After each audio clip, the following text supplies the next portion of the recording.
Well, hello there. I'm Coach Todd, head coach No Limits Triathlon.com, and in this video, I want to give you some tips for your upcoming Calgary 70.3 Ironman.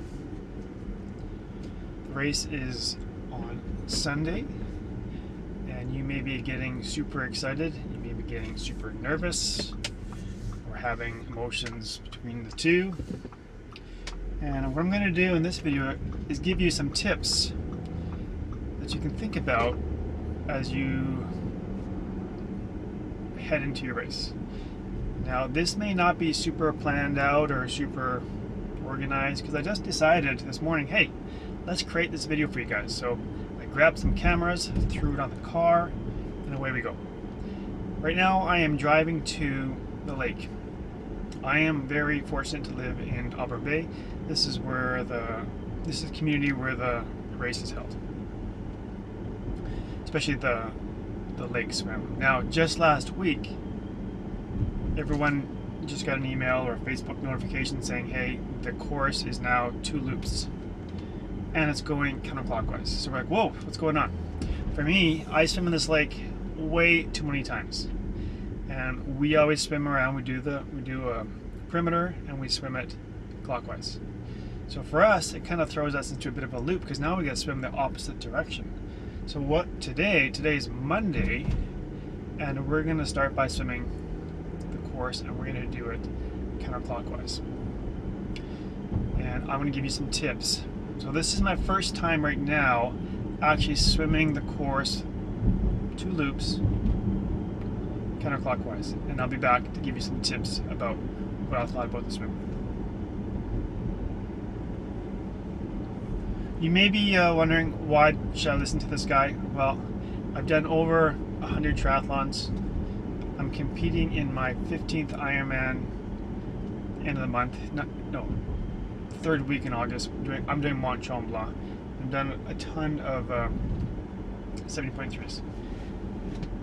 And yeah, I like doing these races, and I love coaching people, and so I have a lot of experience, and done a lot of mistakes so that I can help you so you don't make those same mistakes, and give you some little tips to make it easier and more effective for you. Anyways, I gotta go so I don't crash the car. See you in a bit. Now, this is the walk down, this pathway walking down towards the beach.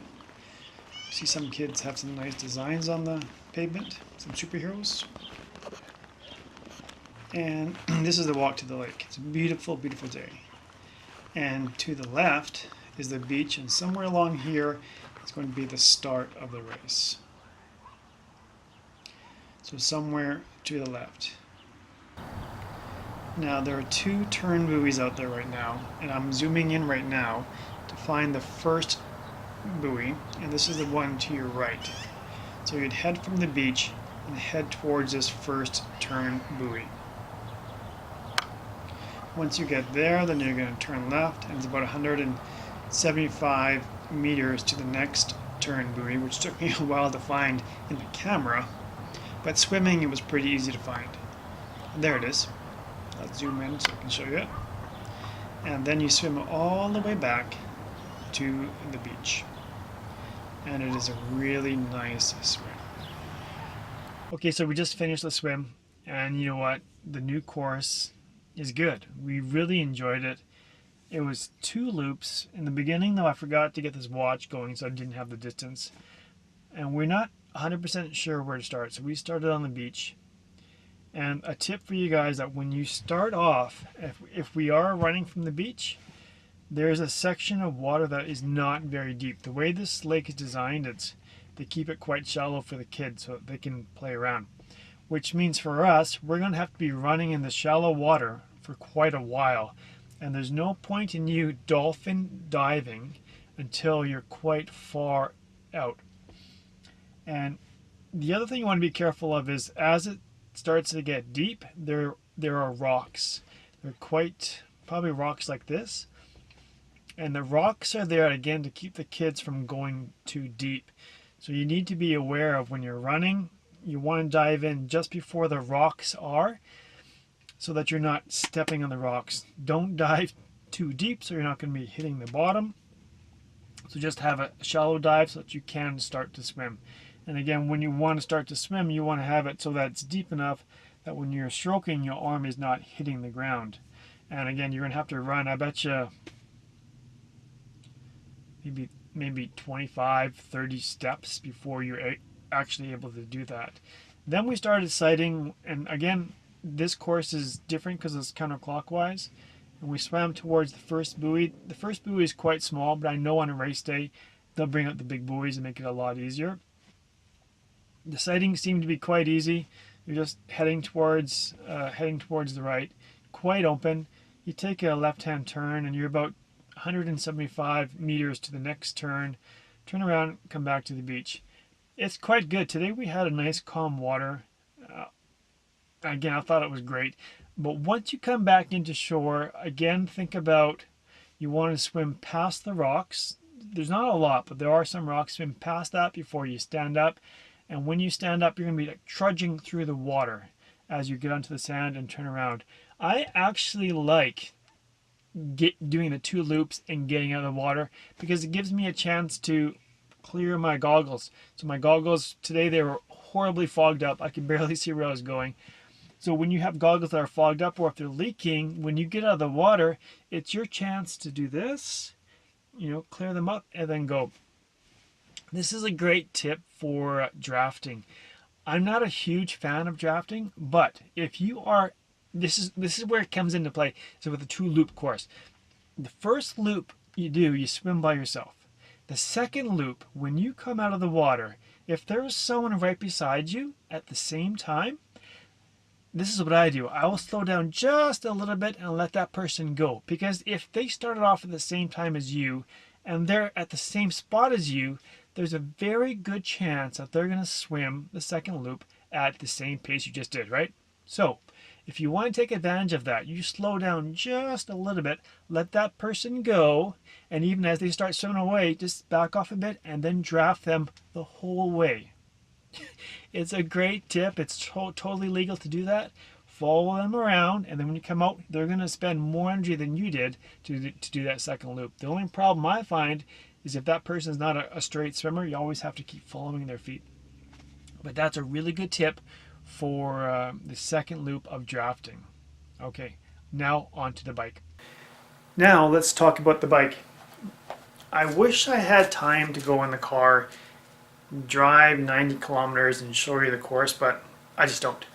Now, before I talk about the bike, I want to give you one really good tip, and it's about the mount line. So when you get out of the swim, you're going to run to the parking lot. That's where the transition is going to be. You're going to put on your helmet, whatever bike gear you need, your shoes, glasses, whatever. Grab your bike and you're going to walk your bike to the mount line. Now you need to cross that mount line before you get on the bike. And you also need to buckle up your helmet before you touch your bike. Did you know that? Okay. So if you are a spectator and you are not racing and you wanna, if you like watching car crashes and stuff like that, then put yourself right at the mount line. Why do I say that? Because it typically is there's a lot of energy there, and the potential for things to go wrong is really, really high. So if you are an athlete, and let's try to minimize chance of you having an error or falling off your bike. Because what happens is you come to the mount line, cross it, and then you immediately stop to get on your bike.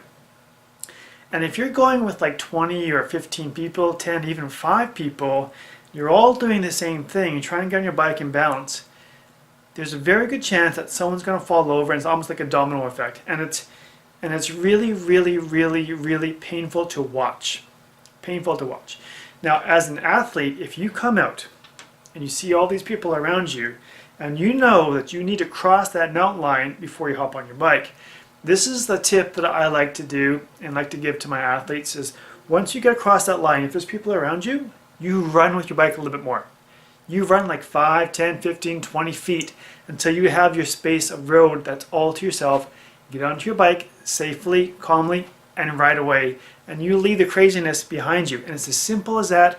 just running past the mountain line and leaving those people that are stopped there who are swerving on their bikes trying to clip in, sometimes it is a disaster. But sometimes it's really smooth, and if you watch some good people do that, it's awesome to watch. But there's a lot of chance for a disaster. So that's a very good tip. Same thing when you're coming off the bike. You need to be off your bike before you cross that mountain line. And for athletes, slow down. Use those brakes, slow right down. Your body is sore, you may not be mentally sharp because you just rode 90 kilometers. Slow down, get under control, get off your bike, and then cross that mountain line. There's no need to do flying dismounts. Take your time. Safety is very important. I want to see you guys all get off that bike so you can have a good run. Now, let's move on to the bike. The bike is really quite a simple bike course. There's not a lot to it. So you're going to be in transition in the parking lot. You're going to exit Auburn Bay, and you're going to head onto the highway, which is 22X, and you head east. There's a very good chance that when you head east, you're going to have a tailwind at your back. So you're heading east, the wind's pushing along, it should be pretty easy. There are not a lot of hills, slightly rollers, but not that bad. I recommend you to focus on heart rate, perceived effort, cadence, power over speed. Because if you focus on speed, you might go, oh my gosh, I'm a superhero, because you're getting blown along with the wind. But when you come back, you're going to see your speed's going to drop down. And when you see your speed drop down, you might get really depressed and deflated and go, oh man, I suck. But the reality is, because you're going into a headwind, you're going to be slower. So if you focus on perceived effort, power, cadence, and heart rate, and stay within your zones that you should know because you've trained and you're ready for this race, right? That's right. And then just come on back and focus on those numbers. It will be slower coming back if you have a headwind. Fingers crossed we have no winds, but in the last few rides we've done on the weekend, it's been windy, so I think there's a good chance it's going to be windy. Okay, so those are the tips for the bike. And remember, it is a fast course. You should have a fast bike split. And if it's the same course as last year, I don't know because I didn't do it last year. The course was short. I don't know if it's short this year, but if it is, you're going to have fast time based on the flatness and based on the distance of the course. Okay, now let's move on to the run. Come on, I'm going to show you. I'm going to take you a ride on my mountain bike and show you the course. Let's go. The run course will take you from Auburn Bay over to Seaton. This is quite flat.